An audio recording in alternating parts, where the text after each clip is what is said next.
উচ্চ আদালতে আপিলে হত্যা মামলায় 2017 সালে মৃত্যুদণ্ডাদেশ থেকে খালাস পান খুলনার বটিয়াঘাটার বাসিন্দা ইব্রাহিম আলী শেখ সাগর। কিন্তু আদালতের মুক্তির আদেশের কপি 8 বছরেও কারাগারে না পৌঁছানোয় তাকে বন্দী থাকতে হয়। বিষয়টি পরিবারের লোকজন কারা কর্তৃপক্ষকে জানান। এরপর কারা কর্তৃপক্ষ উচ্চ আদালতে চিঠি দিয়ে তার মুক্তির আদেশের কপি সংগ্রহ করে। যাচাই শেষে গত শনিবার যশোর কেন্দ্রীয় কারাগার থেকে ইব্রাহিম আলী শেখ সাগরকে মুক্তি দেওয়া হয়। শুধু হত্যা মামলায় মৃত্যুদণ্ড নয়, ইব্রাহিম আরো 3টি মামলায় সাজাপ্রাপ্ত ছিলেন। এর মধ্যে একটিতে যাবজ্জীবন, একটিতে 10 বছর ও আরেকটিতে 7 বছরের সাজা হয়েছিল।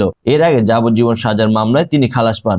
বাকি 2টি মামলায় ইতিমধ্যে সাজার মেয়াদ পূর্ণ করেছেন। মুক্তিপ্রাপ্ত শেখ সাগর বটিয়াঘাটার উপজেলার আমিরপুর ইউনিয়নের চরণ হরিণাবাদ এলাকার মতিয়ার রহমানের ছেলে।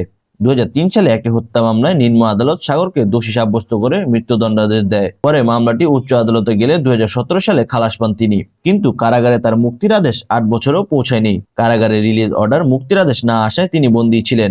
বিষয়টি যশোর কেন্দ্রীয় কারাগার কর্তৃপক্ষকে অবহিত করে। এরপর যশোর কেন্দ্রীয় কারাগারের পক্ষ থেকে উচ্চ আদালত, অ্যাটর্নি জেনারেল, সলিসিটর ও কারা কর্তৃপক্ষ বরাবর চিঠি দেওয়া হয়। উচ্চ আদালত থেকে ইব্রাহিম আলী শেখ সাগরের মুক্তির আদেশ 6 ফেব্রুয়ারি যশোর কেন্দ্রীয় কারাগারে এসে পৌঁছায়। এরপর কারা কর্তৃপক্ষ মুক্তির আদেশের কপি ও আসামি যাচাই করে নিশ্চিত হয়। আনুষ্ঠানিকতা শেষে শনিবার যশোর কেন্দ্রীয় কারাগার থেকে সাগরকে মুক্তি দেওয়া হয়।